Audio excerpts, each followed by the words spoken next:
de me passer la parole. Monsieur le secrétaire général, représentant personnel de Monsieur le ministre de la Justice, des droits de l'homme, garde des Sceaux, Monsieur le directeur général de l'école de maintien de la paix à Luc Blondé de Bamako,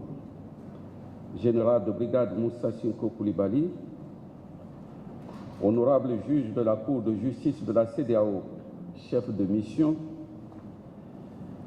Excellences, Messieurs les membres du corps diplomatique et consulaire en poste au Mali, honorable Madame Sanogo, mémoire institutionnelle vivante de la Cour, respectés membres du corps judiciaire de la République du Mali conviés à ce rendez-vous du donner et du recevoir, chers collègues de la CEDEAO, Mesdames et Messieurs les invités, qu'il me soit d'abord permis de saluer et de remercier le directeur général de l'école de maintien de la paix pour avoir une fois encore accepté de nous accueillir dans les locaux de ce centre d'excellence cher à la CEDEAO et des facilités mises à notre disposition pour l'organisation et le déroulement de l'événement qui nous réunit pour 2 jours de labeur cognitive. Mes salutations fraternelles et sincères remerciements à mes collègues du corps diplomatique et consulaire qui ont dû faire violence sur leur programme que nous savons assez chargé afin de nous accompagner dans le lancement de cette activité de renforcement des capacités des magistrats et avocats du Mali sur la justice communautaire de l'espace CEDEAO. Mais aussi mon souhait de bienvenue à vous, chers sœurs et frères professionnels du droit et de la justice, qui avez eu la chance et l'élégance d'accepter notre invitation pour un partage et un approfondissement de connaissances dans le domaine de la justice communautaire au moment où la CEDEAO est en train de jeter un regard rétrospectif sur ses 40 années d'existence et de combat pour l'intégration régionale ouest-africaine. À tous ceux qui, de près ou de loin, ont encouragé, soutenu et rendu possible le président d'atelier de formation, nous leur exprimons notre sentiment de gratitude et de reconnaissance. Monsieur le secrétaire général, Mesdames et Messieurs, sans vouloir outre mesure prendre davantage de votre temps,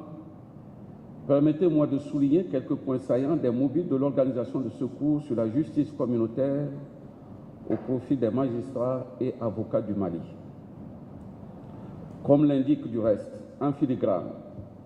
la fiche technique du cours, il a été donné de constater que la Cour de justice est inconnue, j'ajouterai du citoyen lambda, et peu connue de beaucoup de professionnels du métier. Il est précisé, je cite, « La pratique de la Cour montre en effet que ces règles de procédure sont méconnues des avocats. Elle est inconnue des magistrats et cette méconnaissance explique en grande partie l'absence des renvois préjudiciels, fondement même du droit communautaire. » Fin de citation. C'est donc pour combler cette lacune d'autant plus inacceptable que 40 ans après, la CEDEAO des peuples devra davantage devenir une réalité tangible et ses institutions assez familières pour les citoyens de la communauté. Pour ce faire, le département de la recherche, de la documentation et de la communication,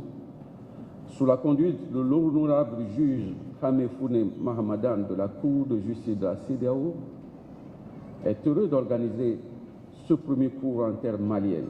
justement dans l'optique d'être au service des peuples. Car faut-il encore le rappeler, la Cour de justice de la CEDEAO, qui est l'organe judiciaire principal de la communauté, joue un rôle primordial, non seulement dans l'harmonisation du droit communautaire de la CEDEAO, mais aussi dans la promotion et la protection des droits de l'homme en obligeant les États membres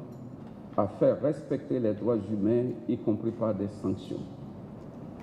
Or, malgré l'importance de ce mécanisme de régulation du droit communautaire et de protection des droits de l'homme, d'une part, et des 2 pôles de compétences de la juridiction communautaire, d'autre part, la Cour de justice de la CEDEAO est très peu utilisée et cela principalement à cause de sa méconnaissance par les praticiens du droit. Il s'agira aussi d'une belle opportunité pour sensibiliser les autorités politiques et administratives maliennes sur le rôle de l'institution judiciaire dans la construction de l'intégration ouest-africaine afin de mieux appréhender leurs obligations vis-à-vis de la Cour. En effet, les dispositions de la Cour indiquent clairement que ces décisions s'imposent aux États membres. Et de ce fait, les États ont aussi l'obligation de désigner l'autorité compétente pour recevoir l'exécution des décisions de la Cour. C'est le lieu pour moi de joindre ma voix à celle de l'honorable juge Marmadane pour inviter l'État malien, à travers le ministère de la Justice et des Droits de l'Homme, garde des Sceaux, à procéder à la désignation de cette autorité d'en référer à la Cour. Il s'agira d'un acte fort, en ce qu'il indiquera la volonté politique, ainsi réaffirmée du Mali, d'œuvrer de façon engagée à la construction de l'intégration de notre sous-région, mais aussi de se conformer à ses obligations communautaires telles que stipulées dans les textes de la Cour. Monsieur le secrétaire général, mesdames et messieurs,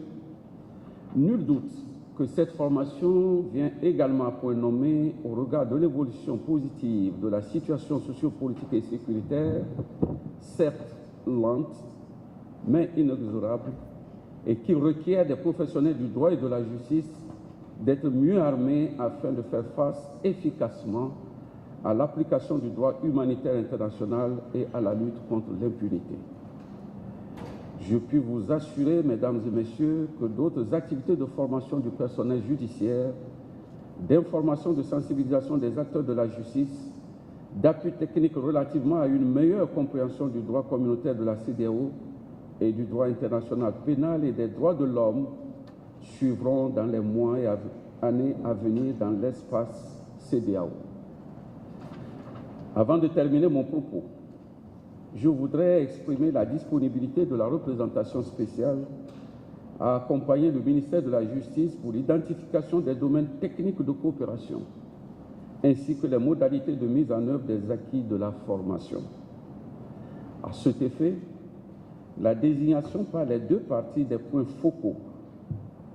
pourrait faciliter la mise en place de ce cadre de coopération si nécessaire entre le département de la justice et la représentation spéciale. Je saisis l'occasion de remercier nos amis de la presse pour l'intérêt qu'ils accordent à nos activités et surtout pour tout ce qu'il sera fait pour la diffusion de la substance des sujets qui seront débattus. Je vous